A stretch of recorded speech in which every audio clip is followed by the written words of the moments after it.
G'day gang, Dan here, how you going? Back in the Final Fantasy XIV? Let's have a little talk to the stone torch here. If that arrow was shot from where you indicated, the archer must have had a good eye and a better arm. Well, it did come from over there. Doesn't look like the dude's there anymore. All clear to the right, all clear to the left, all clear of any potential problems until the shipment from Black Brush passes through, I should imagine. Okay, yeah, it's got nothing to do with anything. Alright. We're gonna go report to Swift at the Hall of Flames. In the dispatch yard, you came upon your quarry. Little to your surprise, the shifty merchant is quick to deny your accusations. The shifty merchant is quick, and equally quick to confess when pressed. No sooner does he offer to divulge all he knows than he falls at your feet. An arrow having pierced his chest with uncanny timing, the commotion draws the attention of two stone torches, one of whom would like to know why you are standing next to a dead man. What news, Private Dan? Where's the merchant? Murdered! Damn it all to the seventh hell! He was not simply murdered, Private. He was silenced. Too many knew his face, and he was ready to divulge his secrets. Do not despair. We may be closer to identifying the true orchestrator of these riots than you realize. The Flame General left word that you were to proceed to the Fragrant Chamber as soon as you returned. He wishes to discuss your recent discoveries as well as the results of our own investigation. Master Alphanard has already been informed and should be waiting for you outside. Pray proceed to the Royal Promenade with all haste and speak with Bartholomew.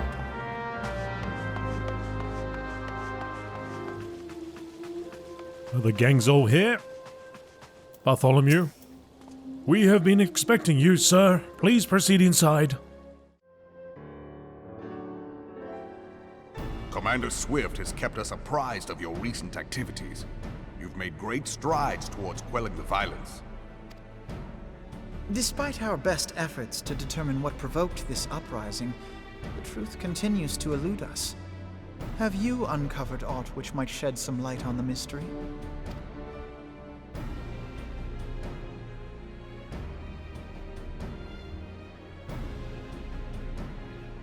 This information does not leave this room. The Syndicate's decision to reject the Doman refugees' appeal for asylum had lasting repercussions. A number of those displaced by the calamity claimed it was proof of a policy of discrimination. Together with a group of Alamegan refugees, they organized a series of demonstrations to protest against the Sultanate. Demonstrations which became heated, but did not descend into violence. Until a certain incident served as a call to arms. A unit of brass blades sent to supervise a demonstration loosed arrows upon unarmed protesters. It was this atrocity which prompted the refugees to take up arms. I need not tell you what followed.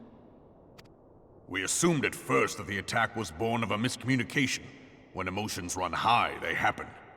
But suspicions were raised regarding the unit's commanding officer, whom I ordered interrogated. Sure enough, our fears were soon confirmed. The dog confessed that a merchant had offered him coin to give the order. A merchant in the employ of Teleji Adeleji. Teleji Adeleji? But he spoke in favor of the Doman's cause, and has ever seemed sympathetic towards the refugees' plight. Why would he do such a thing? Know you of the Cartano Reclamation Bill? It is a proposal to annex the Cartano Flats so that refugees may establish permanent settlements. When last I looked, that was disputed territory. Aye. Some might even call it a battlefield.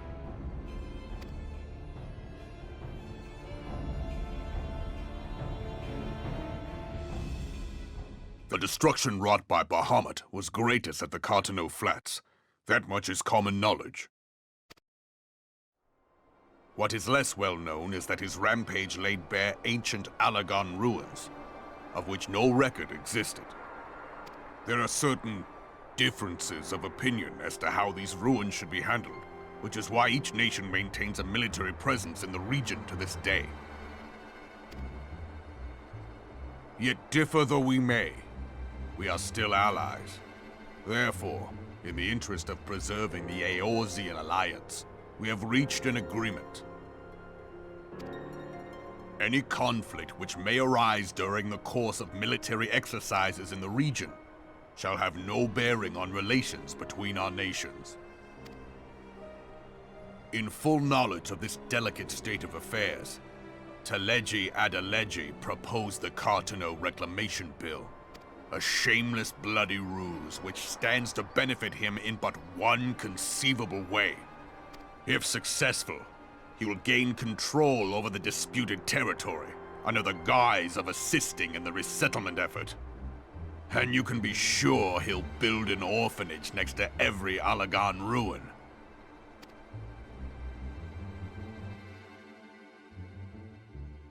The man would threaten the unity of the Eorzean alliance and risk countless lives for personal gain.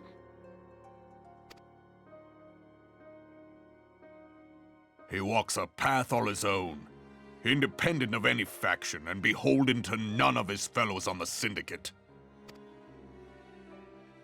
By inciting the less fortunate to violence, he hopes to convince others that the Cartano Reclamation Bill is the only viable solution. His sympathy for the plight of the Domans was not but posturing to gain credibility with the refugees. Of that there can be no doubt.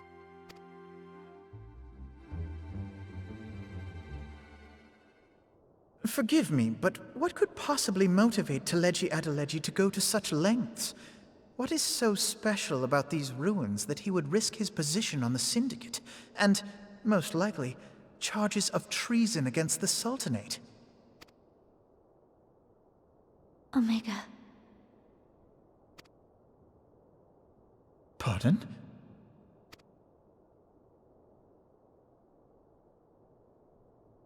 An Alagon monstrosity, not unlike the Ultima weapon. Mayhap larger, we know not. It has yet to be fully excavated. Alagon inscriptions indicate that it was created to fell Bahamut himself. If accurate, it might explain why Nailvan Darnus chose to bring the Red Moon down upon the Cartano Flats. Given the ends he went to ensure Eorzea's annihilation, destroying the one weapon which could stay the Elder Primal may well have seemed like good sense. When first I bore witness to the power of the Ultima weapon, I doubted the evidence of my senses. And now you tell me there is another such weapon. One which could contend with Bahamut. Bahamut! Aye, we were skeptical ourselves. Truth be told, until the Ultima weapon's existence came to light, we thought the inscription had been mistranslated. At present, Omega is more akin to a fossil than a tool of war, having long since ceased to function. As such, its true potential cannot accurately be gauged. However, if someone were to restore it, as the Garleans did the Ultima weapon, I have little doubt that he would wield untold power. Power enough to subjugate Uldar like as not, and the rest of Eorzea besides, which is doubtless why Teleji Adeleji yearns to have it. That he should aspire to world domination. He who has ever walked 2 paces behind Lord Lolorito in matters of commerce. 'Tis in acknowledgement of his own limitations that he seeks this power. Woe betide us all should we allow him to have it.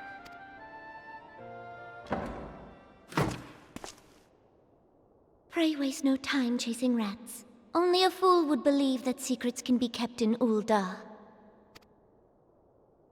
It would seem the implications of the Sultanate's refugee problem are rather more far-reaching than we assumed.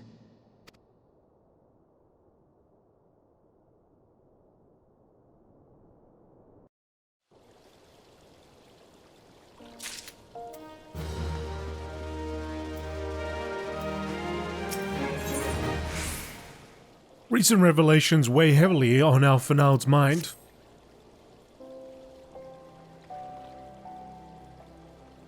I should be glad to know the truth, and yet the thought that all this chaos was the product of one man's lust for power sickens me. How long do they think they intend to hide the existence of Omega from the Scions? That they even felt the need to do so is more troubling. It would be in our best interest to learn more of the military activities in the disputed territories. You are, of course, the Scion best suited to this task, Private Dan. Do take a moment to visit the Hall of Flames and make inquiries at the earliest available opportunity. Begone, whelp! This is no place for children!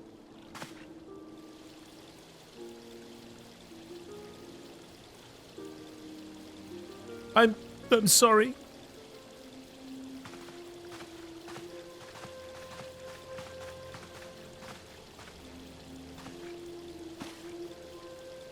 I was looking for you, mister. You said you were looking for the man who left with my parents.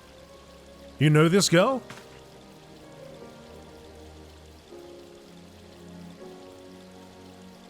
So he visited Stone Throw as well, I see. Did you find the man? Were my parents with him? They were not, I am afraid. However, I can think of several places they might be. If you like, we can go and look for them together. Really? You'll help me look, mister? Of course. But first, I must needs finish speaking with my friend. He's telling me a secret, you see, so no one else is allowed to listen. Mayhap you could wait for me by that pillar over there. We require but a moment. Okay, mister, I'll be waiting. I'll take it to the quicksand. Mayhap Modi will know what to do. A legion of Garleans, an Aether Stuff Primal. Even dealing with a Nassian would be preferable to this charade. Sometimes I fear Minfilia is too ambitious. We rush hither and yon in response to threats as they arise, without concern for the strain it places in our limited resources and ourselves. Mayhap the time has come for a change. Dan, this is Minfilia. I know this is sudden, but I must ask you to return to Revenant's Toll with all due haste. The situation in the Twelveswood has taken a turn for the worse. I will explain in detail once you arrive.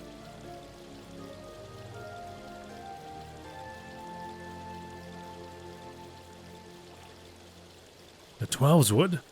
Then the primal threat she spoke of before has been confirmed? I have received no reports of Ixali activity, which leaves the Sylphs? Go, Dan. You know as well as I that the appearance of a primal takes precedence over all else. Oh, and when you arrive, do inform the antecedent that while I am grateful for her concern, she needn't fear for my safety. I am more than capable of protecting myself.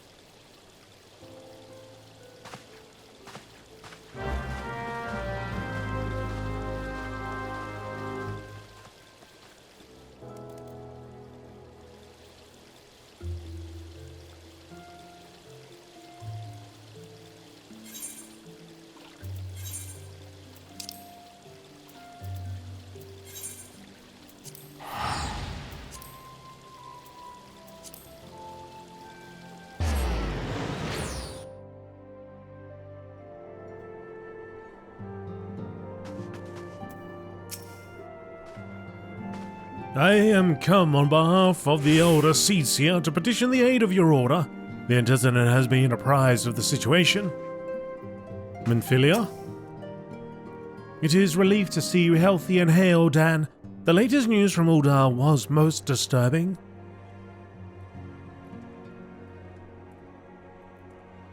Clearly the only injury Alphinaud suffered was his ego. Doubtless it will heal ere long. The other Scions will need to be present for this meeting. If you're ready to begin, I will summon them now.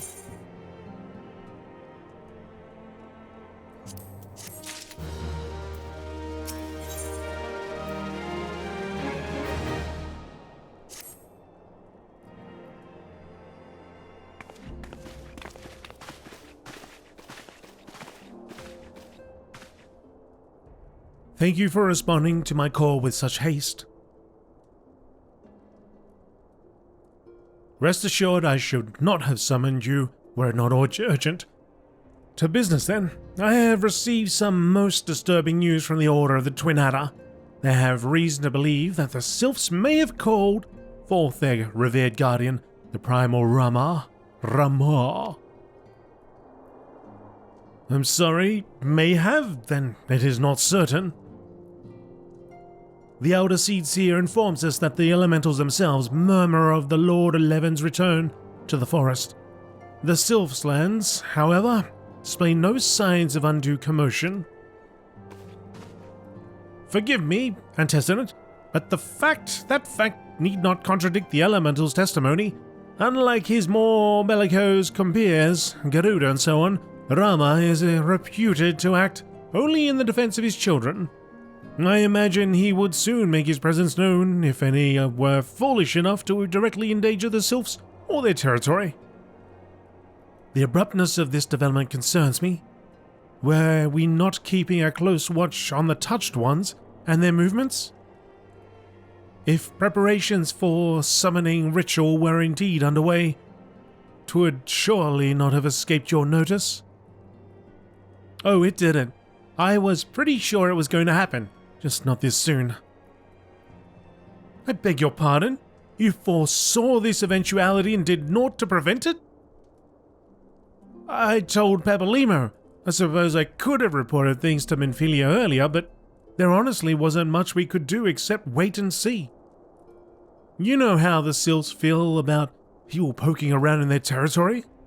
They already summoned Rama once, right after the calamity, but that was because the Garleans came trampling through the forest. And so long as Castrum Orient stands, the Sylphs cannot be blamed for wishing to have their guardian deity on hand. In short, Ida and I are in agreement. The actions of the forest folk were inevitable and unavoidable. And I maintain that observation would have remained the best policy had it not been for the sudden influx of strangers into the Black Shroud that, alas, we did not foresee. By all accounts, the recent violence in Uldar drove a number of refugees to seek safety under the concealing canopy of the trees. 'Tis like the Sylphs perceive this panicked migration as yet another invasion and quicken their efforts to summon their god. I am put in the mind of Titan and the Kobolds. Once again, it is the affairs of men who have paved the way for Primal's coming. Indeed, one cannot help but wonder what manner of place Eorzea would be without the civilizing influence of mankind.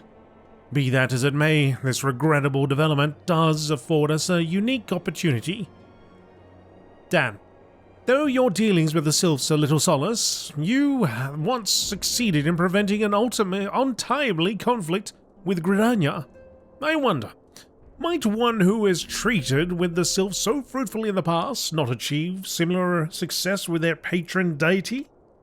If Rama can be convinced of our intentions, it may be the first step to breaking the cycle of primal summoning. A fond hope. Were such a thing possible, we would not have been at war with the Beastmen since time immemorial. But maybe this time we can. Let us continue with this discussion anon. We must needs first consult with the nation most affected by Rama's presence. The Elder Seedseer has requested your personal involvement, Dan. Pray report to Commander Hilwa at the Adder's Nest as soon as you are able. Steel yourself for the worst. While I hope for a peaceful resolution to this matter, experience suggests that your meeting with the Lord of Levin will prove less than amicable. In such an event, your fellow scions will, of course, lend you whatever support you require.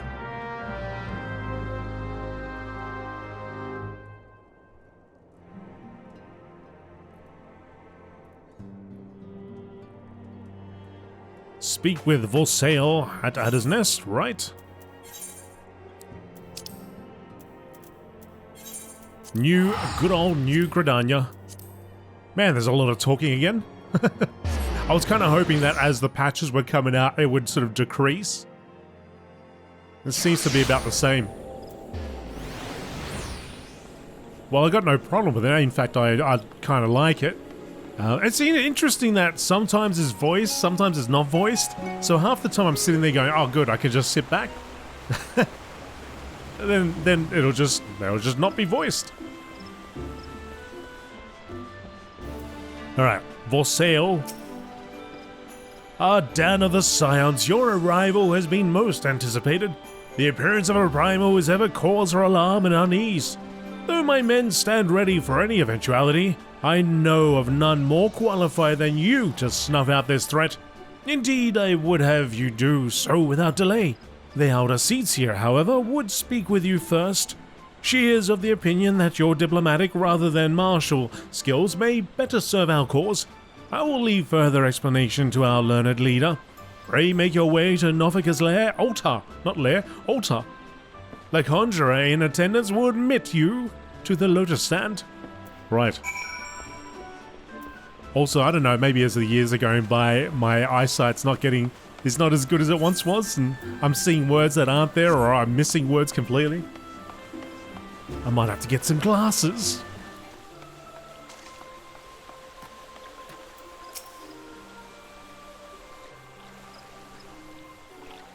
Scions of the Seventh Dawn, on behalf of the people of Gridania, I bid you welcome. Your presence is of great comfort to us all in these days of uncertainty. I summoned you here to share tidings of a most urgent nature. But a short while ago, the great elemental spoke, and his voice was clarion in its intensity.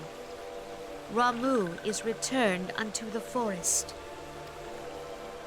Scarce had his words ceased to echo in mine ears when we were visited by an emissary from Little Solace.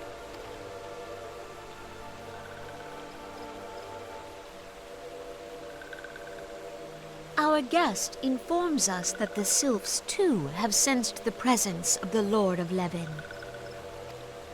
Though his exact whereabouts remain unknown, we may safely assume that the primal was summoned within the heart of the Sylphlands. Unlike the other primals you have encountered, Lord Ramuh is no raging avatar of destruction. He is revered as much for his wisdom as his strength, serving as both arbiter and guardian to his children. Given that we and the Sylphs found a way to share the Twelveswood, it is my hope that this sagely immortal will be amenable to reason, and that conflict may be avoided. Blessed as you are with the power of the Echo, you are one of the few among us who may commune with a primal without fear of influence. I would ask, therefore, that you represent us in this most delicate of negotiations. The Twelveswood has suffered enough. Upon this, we and the Sylphs, and I would venture Lord Ramuh himself, are in perfect accord. Let us not endanger our shared home by engaging in unnecessary hostilities. Dear friend, I beseech you, safeguard the peace which exists between our peoples.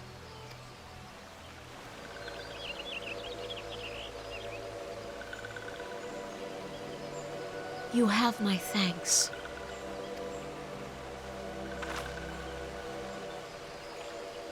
Pray make for Little Solace, then. A member of the Order of the Twin Adder awaits you there. He will advise you on how to find the Lord of Levin.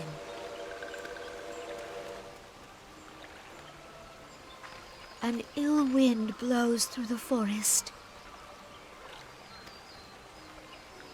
Yet, it is not only the Twelveswood that flinches at its coming. All the lands of Eorzea shiver in dread anticipation. Have care.